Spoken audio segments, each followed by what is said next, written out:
ক্ষমতার মোহ আর তৎকালীন প্রধানমন্ত্রী শেখ হাসিনার পাতা ফাঁদে পা দিয়ে বিগত বছরগুলোতে রূপালী পর্দা কিংবা খেলার মাঠ সবখানেই রাজত্ব ছিল এক ঝাঁক তারকার। ক্ষমতা আর গ্ল্যামারের সেই মেলবন্ধনে তারা বুঁদ হয়েছিলেন স্বৈরাচারের স্তুতিতে। তবে সময়ের নিষ্ঠুর স্রোতে সেই সব উড়ন্ত তারকাদের অনেকেই এখন ধুলোয় পড়েছেন জনসম্মুখে, যাদের আর দেখাই মেলে না। রূপালী পর্দার হাসিনা, নুসরাত ফারিয়া, প্রত্যেকটা মেয়ের মধ্যেই একটা করে হাসিনা রয়েছে। শেখ হাসিনার বায়োপিকে অভিনয় করার ঢাল ব্যবহার করে একসময় গণমাধ্যমে ক্ষমতার জানান দিয়েছিলেন এই নায়িকা। উনি এত অমায়িক একটা মানুষ যে উনি সবার ব্যাপারে কথা বললেন, সবার ব্যাপারে বিস্তারিত গল্প করলেন, কিন্তু যখনই ওনার ব্যাপারে আমি ওনাকে কিছু জিজ্ঞেস করি উনি এত শাই। জুলাই বিপ্লবের গণহত্যায় অভিযুক্ত পলাতক সাবেক প্রধানমন্ত্রীর প্রতিটি আক্রমণাত্মক বক্তব্যকে যারা বৈধতা দিতে চেয়েছিলেন, ফারিয়া তাদের অন্যতম। কেবল স্তুতিই নয়, সাবেক আইসিটি প্রতিমন্ত্রী জুনায়েদ আহমেদ পলক সহ শীর্ষ নেতাদের সাথে তার বিশেষ সখ্যতার গুঞ্জন টক অব দ্য কান্ট্রি। পোশাকের খোলামেলা উপস্থাপনায় বিতর্কিত ফারিয়া চেয়েছেন নৌকার টিকিটও। আমি যখন আজকে কোথাও আমি যে আমার শোরিল প্রেজেন্ট করি globally, let's say I want a job. July হত্যা চেষ্টা মামলায় গ্রেপ্তার হলেও দ্রুতই জামিন পান তিনি। তবে বৈষম্য বিরোধী ছাত্র জনতার ক্ষোভ কমেনি তার ওপর। ক্যারিয়ারে ধস নামা এই নায়িকা ঢালিউডের মূল রেস থেকে এখন অনেকটাই ছিটকে পড়েছেন। আওয়ামী লীগের শাসনামলে কাজের চেয়ে দালালিকেই মুখ্য করে তুলেছিলেন একসময়ের জনপ্রিয় নায়ক রিয়াজ উদ্দিন আহমেদ সিদ্দিক। বাংলাদেশের ১ নম্বর সেলিব্রিটি বঙ্গবন্ধু কন্যা জননেত্রী শেখ হাসিনা। ৫ আগস্টের পর যিনি পুরোপুরি লাপাত্তা হয়ে যান, তার বর্তমান অবস্থান বা ঠিকানা স্পষ্টভাবে জানা যায়নি। অন্যদিকে নীলফামারী ২ আসন থেকে টানা ৫ বারের সংসদ সদস্য ও সাবেক সংস্কৃতি মন্ত্রী আসাদুজ্জামান নূর আসামি হয়েছেন জুলাই আন্দোলনের হত্যা মামলায়। এই অভিনেতা এখন কারাগারের বাসিন্দা। স্বামীহারা ভগ্নীহারা হাজারো কণ্ঠের কান্না আর বেদনাকে বুকে ধারণ করে মানবতার মা মাননীয় প্রধানমন্ত্রী দেশরত্ন শেখ হাসিনা আর ঢাকা ১০ আসনের ডামি নির্বাচনের মাত্র কয়েক মাসের এমপি ফেরদৌস আহমেদও আত্মগোপনে। অনেকের ধারণা ভারতের কলকাতায় থাকেন তিনি। মাননীয় প্রধানমন্ত্রী, আপনি মানবতার মা, আপনি আমার মা। যাত্রাপালা থেকে উঠে এসে রাজকীয় ক্ষমতা পাওয়া কণ্ঠশিল্পী মমতাজ বেগম গ্রেপ্তার হয়েছেন। পবিত্র সংসদে দাঁড়িয়ে গান গেয়ে যিনি নিজেকে বিতর্কিত করেছিলেন, রাজপথে তার দিকেই সাধারণ মানুষ ডিম ও জুতার নিক্ষেপে ক্ষোভ ঝেড়েছে। দেশ বিদেশে ঘুরে ঘুরে জয় বাংলার গান গায় আমার নেত্রী শেখ হাসিনা, তুলনা যার না।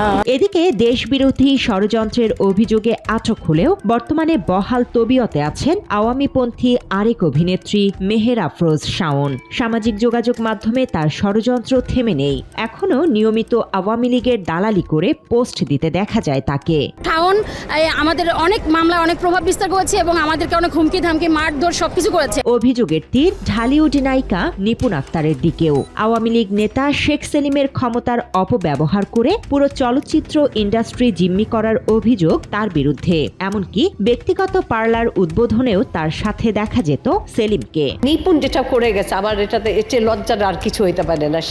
উনি শেখ সেলিম বলতে পারে না, উনি শেখ সেলিম বলে। একই ধারায় ওবায়দুল কাদেরের বিশেষ আশীর্বাদ পুষ্ট হিসেবে নাম জড়ায় জাহারা মিতুর। কাদের পলাতক মিতুও আত্মগোপনে। টাচ করলে নাকি অনেক কিছু হয়ে যায়। কি হয় জানেন? নাম হচ্ছে প্রেমিকার নাম কবিতা। ওদিকে সামাজিক যোগাযোগ মাধ্যমে আলোচিত সাবেক এমপি ব্যারিস্টার সুমনের সাথে মডেল পিয়া জান্নাতুলের সম্পর্কের গুঞ্জন থাকলেও সুমন এখন কারাগারে, আর পিয়ার দাপটও ম্লান। সুমন ভাইয়ের সাথে আছি, সুমন ভাই বাইসে সুমনের সাথে আছি এবং he is a wonderful person. অভিযোগ রয়েছে তমা মির্জার বাসায় আওয়ামী লীগের শীর্ষ নেতাদের অবাধ যাতায়াত ছিল।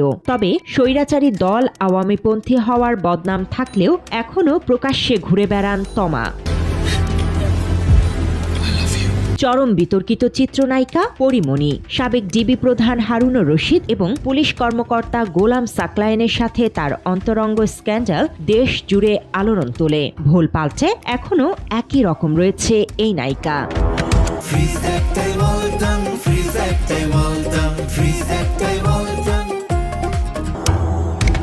অন্যদিকে অন্যদিকে ক্ষমতার অন্যতম প্রধান উৎস সালমান এফ রহমানের সাথে ইন্ডেক্স গ্রুপের চেয়ারম্যানের সাবেক স্ত্রী ও সংবাদ উপস্থাপিকা জাকিয়া তাজিনের অবৈধ সম্পর্কের খবর চাউর রয়েছে।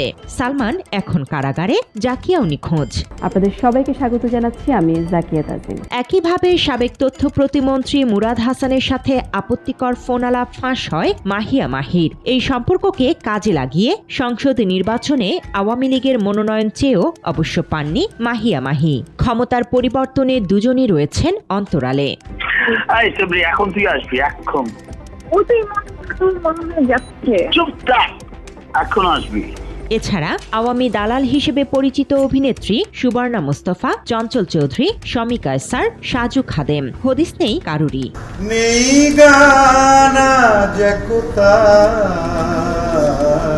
ক্ষমতার দাপটে বিনোদনের নামে পর্ণতারকাদের সংস্কৃতি আমদানির অভিযোগ রয়েছে। নিষেধাজ্ঞা উপেক্ষা করে ভারত থেকে সানি লিওন কিংবা নার্গিস ফাকরিকে এনে মনোরঞ্জনের ব্যবস্থা করার নেপথ্যে ছিলেন স্বঘোষিত সুর সম্রাট কৌশিক হাসান তাপস। স্বৈরাচারের পতনের পর এই গান বাংলা প্রধানও এখন পর্দার অন্তরালে। আওয়ামীপন্থী এসব দালালদের নিয়ে আশঙ্কা করে চলচ্চিত্র ও নাট্যপাড়ার পরিচিত মুখ ইলোরা গহ্বর বলেন, সুযোগ বুঝে এই ঘরবদলকারীরা আবারও চেনা রূপে ফিরে আসবে। আওয়ামী লীগের আমলে যারা ছিল তখন অনেক কষ্ট করেছেন, তারা অনেক কাজ পেয়েছেন, অনেক টাকা করেছেন, তারপরে এখন নেই, তারা এখন হাওয়া হয়ে আছে। সুযোগ সুবিধা বুঝে ওনারা চলে আসবেন, তিশার মতো ভুল পাল্টে দেবেন। এই অভিনেত্রী আরও বলেন, ক্ষমতার অপব্যবহারের মাধ্যমে তৎকালীন সময়ে এক শ্রেণীর নায়িকারা রীতিমতো ক্ষমতার কেন্দ্রবিন্দুতে পরিণত হয়েছিলেন। এই টিভি শিল্পীরা গণভবন বলেন, প্রেসিডেন্ট ভবন বলেন, মন্ত্রী বাণিজ্য বলেন, মন্ত্রণালয় বলেন, মনে হতো ওনারাই পাটের রানী। সিন্ডিকেট ও ক্ষমতার দাপট এমন পর্যায়ে ছিল যে অন্য কোনো যোগ্য শিল্পী বা সাধারণ কাউকে ন্যূনতম কথা বলার সুযোগটুকুও দেয়া হতো না। আপনারা বলছেন যে আওয়ামী লীগের প্রশ্ন, তো আওয়ামী লীগের সময় যারা মন্ত্রী মিনিস্টারের থেকেও কিন্তু ওনারা প্রতাপশালী ছিল। তাদের এক একটা সাইনে হাউন আঙ্কেল বলতে, তারপরে বেনিজের বলতে, পলক বলতে, তাদের অনুরোধ ছাড়া আমরা কথা বলতে পারিনি, আর আমার সেই ইচ্ছাও জাগেনি।